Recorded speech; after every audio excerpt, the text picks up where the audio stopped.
Hello everyone and welcome back to our channel.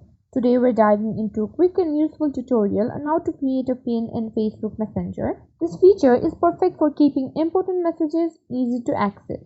So let's get started. As of 2024, Facebook Messenger has rolled out some nifty updates, and one of the most handy features is the ability to pin messages in your chats. Whether it's a date to remember, a crucial address, or just a funny message you want to keep handy, pinning messages can make your digital life a bit easier.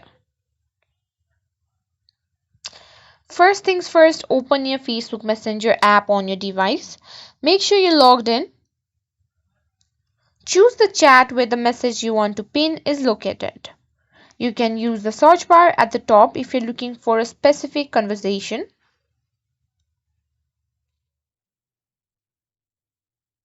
or scroll through your messages to find the one you want to pin. Take your time if you need to. It could be way up in your chat history. Once you've found the message, long press on it until you see a pop-up menu. Look for the pin option and tap on it.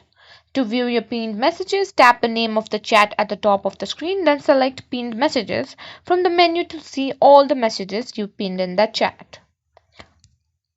And that's it. You now know how to pin messages in Facebook Messenger. This feature is a game changer for managing long and busy chats. Give it a try and let us know how it goes in the comments below.